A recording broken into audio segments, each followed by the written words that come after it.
Assalamualaikum warahmatullahi wabarakatuh. Tabi pun, yang terhormat kepada Ibu Dr. Anda Nelly Astuti, Magister Pendidikan, dan Ibu Amrina Izatika, Magister Pendidikan, izin memperkenalkan diri, nama saya Rahma Aulia Putri, dengan NPM 2213053123 dari kelas 4C. Di sini saya akan memaparkan paper saya tentang pendidikan inklusif yang berjudul Strategi Pembelajaran Kreatif yang Inklusif di Sekolah Dasar.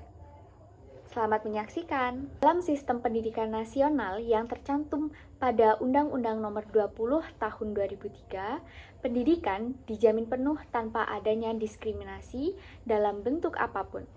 Perihal inilah yang menjadi urgensi pelaksanaan pendidikan inklusi tanpa terkecuali di sekolah dasar. Hak mendapatkan pendidikan diperuntukkan secara massal kepada seluruh masyarakat, tidak terkecuali kepada anak berkebutuhan khusus. Merujuk pada laman Kemendikbud.go.id, dari 1,6 juta anak berkebutuhan khusus dan hanya 18% mendapatkan layanan pendidikan. Ternyata masih banyak anak berkebutuhan khusus yang belum mendapatkan hak pendidikan. Pada permasalahan tersebut, lalu apa respon pemerintah terhadap anak berkebutuhan khusus? Jadi pemerintah merespon hal tersebut, kemudian pemerintah mencanangkan satu kebijakan untuk penyelenggaraan pendidikan inklusi atau pendidikan khusus untuk anak-anak berkebutuhan khusus. Perihal ini kemudian dikenal dengan istilah pendidikan inklusif. Berdasarkan Permendiknas Nomor 70 Tahun 2009, pendidikan inklusi diartikan sebagai sistem penyelenggaraan pendidikan kepada peserta didik yang memiliki kelainan dan potensi kecerdasan atau bakat istimewa. Jadi, salah satu subjek belajar yang mengalami permasalahan tersebut adalah anak berkebutuhan khusus atau children with special needs, di mana kesulitan belajar ini biasa dipengaruhi oleh intelijensi di bawah rata-rata, kurang percaya diri, gangguan perkembangan anak, kurangnya minat mempelajari materi tertentu, kurang mampu menyisihkan waktu, dan sering menunda menyelesaikan tugas.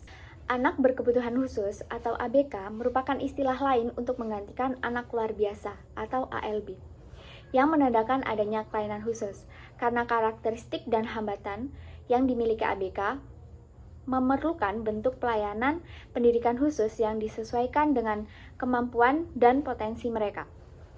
Contohnya bagi tunanetra, ketika mereka membaca, perlu untuk memodifikasi teks bacaan dengan tulisan braille. Dan pada anak tunarunggu bisa berkomunikasi menggunakan bahasa isyarat.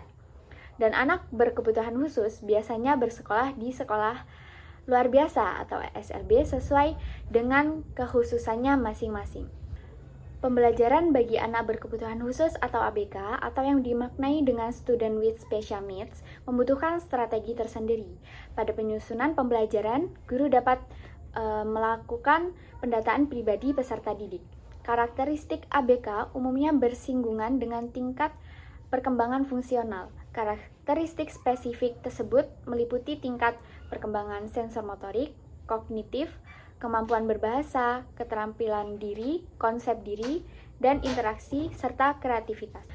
Adapun tujuan agar pembelajaran dilaksanakan dengan pemilihan strategi pembelajaran yang tepat dan menstimulus kreativitas pendidik. Pembelajaran bagi peserta didik ABK, khususnya di jenjang sekolah dasar, tidak hanya berfokus pada keterampilan motorik, tetapi juga untuk mampu berinteraksi dengan lingkungan sekitar. Adapun strategi pembelajaran yang bisa diaplikasikan bagi peserta didik ABK di jenjang sekolah dasar dengan remedial teaching, di mana remedial teaching sebagai bentuk pengajaran yang bersifat memperbaiki proses dalam pembelajaran jadi lebih baik. Praktik remedial teaching bagi ABK di sekolah dasar membantu pendidik untuk memahami dan menetapkan kondisi tertentu dalam pembelajaran. Sekian dari saya akhiri. Wassalamualaikum warahmatullahi wabarakatuh.